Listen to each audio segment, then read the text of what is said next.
The Mornington Peninsula is a wonderfully diverse environment. From the plains of the north to the rolling hills of Main Ridge and Red Hill, down to Flinders to the craggy cliff faces of Cape Schanck, Bushrangers Bay, and on beyond to the sandy tip of the peninsula, I'm drawn to the edge, the fringe of the peninsula landscape, and that interface between land and sea, and the expansive panoramic skies which complete the unity of the experience.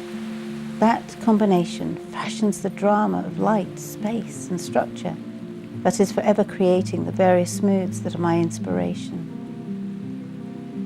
My walks along the coast are the stimulus for my work. Photography, observational sketches and memory all become the reference points that contribute to the creation of my paintings. Ultimately, my connection and my response to this space and all it embraces. I watch the changing light and its impact on the shapes and landscape around me, the dramatic skies looking across from the water's edge, and the embankments and steep overhang at the very edge of this land. Because natural erosion caused by storm and weather impact on this terrain, it changes constantly, and this is part of the transitioning elements shown in my collection of paintings. Here, the coast of Shoreham, where the sandstone walls continue to change through natural erosion. A palette of yellow, red and orange starkly contrasts with the large dark pine trees. And then the journey continues on to Flinders with the purples and blues of its basalt outcrop and goes on beyond its point. How do I capture that inspiration and transform it into a finished artwork?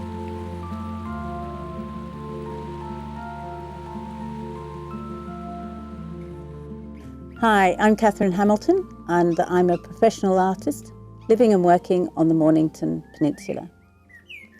This is part of a virtual residency at home project in collaboration with another physical residency at Police Point in the Point Nepean, which will take place later this month. And it's an artist's journey, and it's my journey to show you how I work and how I collect my information to create a finished canvas.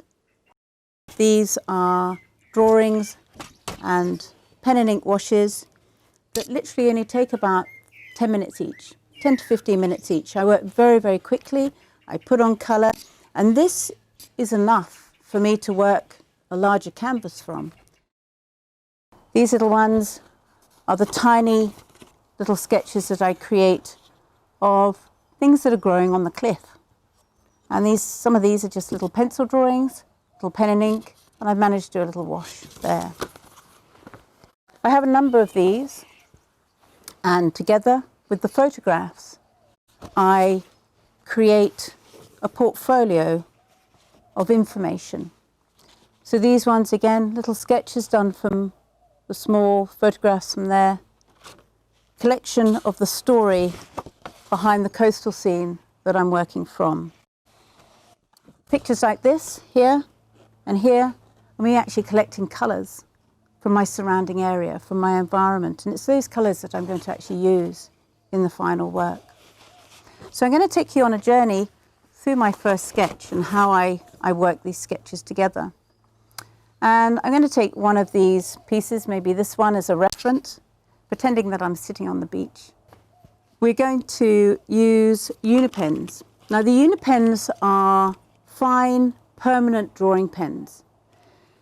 They are very thin, they're not particularly thick. I don't use thick pens, so they range from almost invisible to, which is super fine, to a little bit thicker. And they're used to draw with. Why don't I use pencils? I don't use pencils because I feel that when you're using a pencil subconsciously, if you make a mistake, you'll want to keep rubbing out. It's part of what we do. We're working in pencil, we think we've gone wrong, we stop and we rub out. The rest of my materials, it's my little plein air watercolour pack. Quite a few colours in this one. I can travel with maybe only 9 colours. And sometimes when I'm taking a little bit more gear in the back of my backpack, I'll include these, which are Japanese gouache paintings Gouache is watercolour, just a little bit more opaque. And I use these. These are a really bright, slightly more opaque colour that I can work with. And for brushes, I use reservoir pens or brushes. These are filled with water. They come in different sizes. And because they're filled with water, I don't need to carry any extra tubs of water with me. So I'm going to just dip them into the paint and go directly on. Again, if I'm working with a little bit more equipment, I use a beautiful travel pen, brush. A couple of little rags in there just to wipe water off. And that's about my equipment. It's as much as I'll take. So let's start. I won't let go of this pen. You'll see me just scribble. I hold it very loosely up the top and I gather in all these bits and pieces coming down through that point. These are the sort of shapes that I want, and then it falls away there. Okay, these trees are the most important. Just expand that. See, if I'd had a pencil, I'd be rubbing out. You just keep going into there.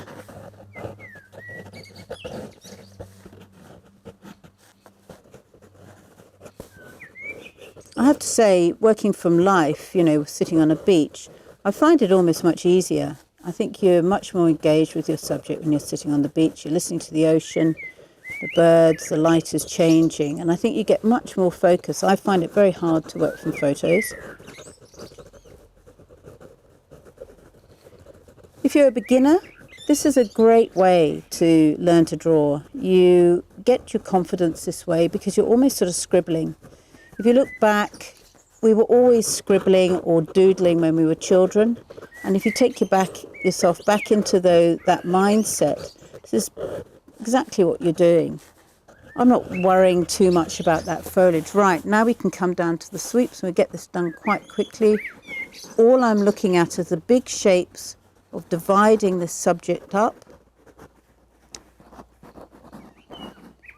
The backup of the photo reinstates those shapes, but I won't rely on that photograph when I come to the canvas. It'll just give me a little bit more detail.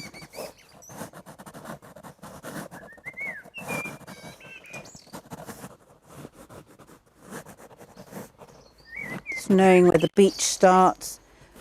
I think one of the things that is really good is if you're working on a subject that you know so well. I know these rocks so well. For years I've been walking along this beach and I know all the lumps and bumps of these rocks. But they change. They change as the sea comes in, trees fall down, the erosion that happens. There's usually more foliage and flora and fauna creeping around on the cliff faces. They change, but I know them really, really well. So here, just a few little bushes up there, and we'll conclude this one. So I'm going to start this demonstration where I'm going to just put in a load of colour. I've just put in a little bit of green up there for that tree that's coming out, and I literally will swish this colour in as quickly as possible. A little bit of more yellow on there, that. Remember that the unipens are going to do the drawing. So all the blobs that I'm putting down in this watercolour are actually going to come together through the drawing itself. A little bit redder on that orangey bit.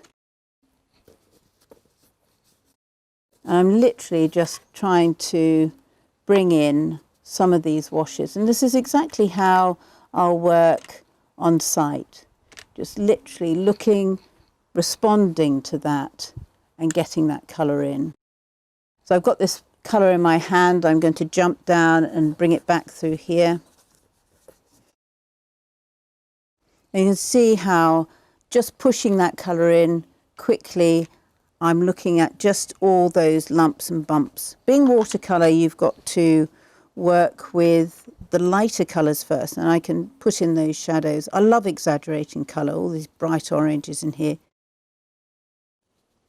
they're all there at Shoreham. Just a little bit of this nice, almost dull yellow in there. One of my favourite greens coming in here. People always say, is there really that green there? Yes, it is. It's called linden green. It's a wonderful colour. Just bringing it down there, up through here. And although this might not make sense yet, it will do when I start drawing on it. You might ask me how I remember all these colours in the palette, because they don't look very much. I don't. Sometimes I forget where they are. And I pick up the wrong colour. It's like an oxide red going on there. It's the morning light coming through. Bit of a dirty brush. Let's get that colour on a bit better. These are just reminding me of that colour skies up there.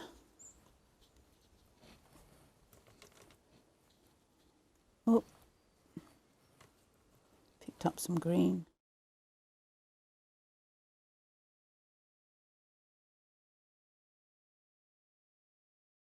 So you can see they're super quick. I'm going to throw a little bit of shadow on. So I need to get a really dark going. Get some of that in there. Basically making a really deep mauve. Just going to put some shadows on. And just draw some of those shadows through here. And certainly up there, bringing that kind of tree through here. This is going to be my drawing, that tree, so there's a couple of trees in there, and big shadow through there, and these lovely shadows through here.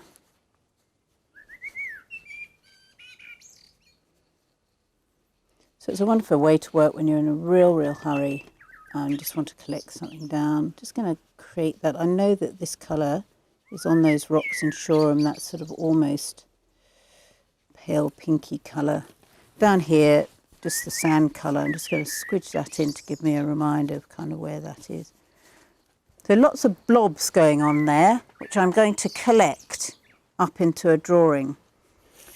We're going to go in and collect some of the colour up. I'm going to work really quickly. You can sort of get the idea of what I'm showing you, and you've seen the end results in my sketchbooks.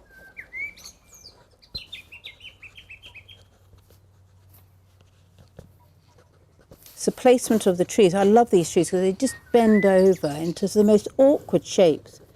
There's some that really sort of bend over almost sideways, and then they grip on to the very edge of this land, and you walk along in a few weeks' time and they've all tumbled down onto the bottom of the cliff.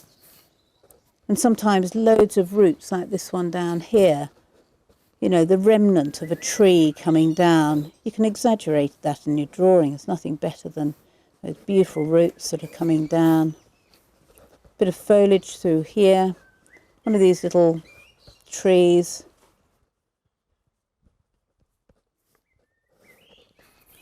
Come down through here. There's one actually growing out sideways here.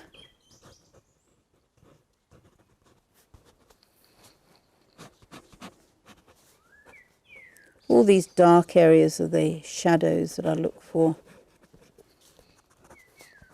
Quick pen and ink drawings, colour on them. Lovely sweeping foliage through here. I'm dashing around a bit because you get the idea of where I'm going with it.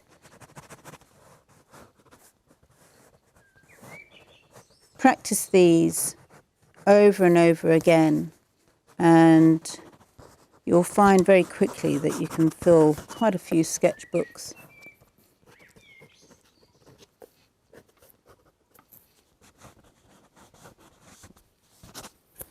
I can go and fill up more. I probably do 3 or 4 drawings over time of the same cliff face. So I really get to know it, and because I'm walking along the beach so often, I stop and click that information again. You can see where I'm going with that. If you've got more time, you can add a little bit more detail, but what I'm not doing is taking in all these tiny little details. Those come later. That comes when you're doing the end result. Thanks so much, and I look forward to seeing you at the next episode.